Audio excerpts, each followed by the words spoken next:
மகாநதி சீரியலில் இப்போ காவேரி நடந்து போகிறாங்க. பின்னாடியே பயன்படுத்துகிற மாதிரி விஜய் போகிறாரு. ஸோ அதை பார்த்ததுக்கப்புறமா ஏங்க இப்படி பண்ணுறீங்க அப்படின்னு சொல்லி கேட்கும்போது, இப்போ நான் என்ன பண்ணேன் அப்படின்னோடனே, இந்த மாதிரி இங்கேருந்து காலி பண்ணி போங்க. நேற்று பார்த்தீங்கன்னா அவ்வளோ ஆட்டம் போடுறீங்க, குடிச்சிட்டு இதெல்லாம் தேவையா?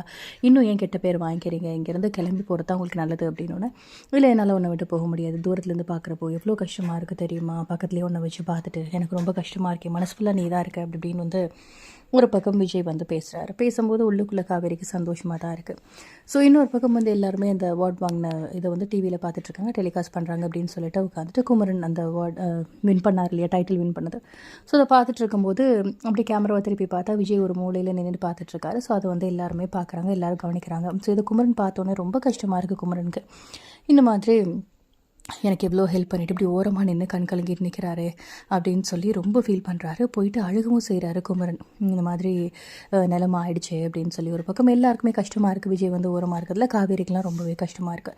இப்போ தனியாக போய் உட்காந்துட்டு ரொம்ப ஃபீல் பண்ணிட்டு உட்காந்துருக்கப்போ கங்கா போகிறாங்க. என்னாச்சு, என்ன விஜய், என்ன இந்த மாதிரி உட்காந்துருக்கீங்க அப்படின்னு சொல்லி குமரன் கிட்ட கேட்கும்போது, ஒன்றும் இல்லை விஜய் பார்த்து அன்றைக்கி டிவியில் பார்க்கும்போது ரொம்ப சங்கடமாக இருந்துச்சு. இப்படி ஒரு விஷயம் மட்டும் நடக்கலை அப்படின்னா கண்டிப்பாக அவர் எவ்வளோ தூரம் நான் உயர்த்தி பேசியிருப்பேன் தெரியுமா? எல்லாத்துக்குமே இவர் தான் காரணம் சொல்லி அவர் ஸ்டேஜில் கூட்டிகிட்டு போயிருப்பேன். எனக்கும் அந்த ஆசையெல்லாம் இருந்துச்சு. ஆனால் இந்த மாதிரி ஒரு விஷயம் நடந்துருச்சுல்ல, அதனால் என்னால் எதுவுமே செய்ய முடியல. அதனால் நான் இந்தளவுக்கு வளர்ந்துருக்கேன் அப்படின்னா கண்டிப்பாக அதுக்கு விஜயம் ஒரு காரணம். அந்தளவுக்கு என்னை சப்போர்ட் பண்ணார், எனக்கு தேவையானதெல்லாம் வாங்கி கொடுத்தாரு, கூட பிறந்தவங்க மாதிரி எல்லாமே பண்ணார் விஜய் அப்படின்னு சொல்லி குமரன் ஃபீல் பண்ணும்போது, நம்ம என்ன செய்ய முடியும், சூழ்நிலை எப்படி இருக்கிறதுனால என்ன செய்ய முடியும்னு ஆறுதலாக பேசுகிறாங்க ஒரு பக்கம் நம்ம கங்கா. ஸோ நீ இதை பற்றி என்ன நினைக்கிற, விஜய் இங்கே தங்கியிருக்கிறத பற்றி அப்படின்னா, இப்போ தான் எனக்கு புரியுது விஜய் எவ்வளோ பாசம் வச்சுருக்காரு, அன்பு வச்சுருக்காரு, காவேரி எவ்வளோ லவ் பண்ணுறாரு அப்படிங்கிறது.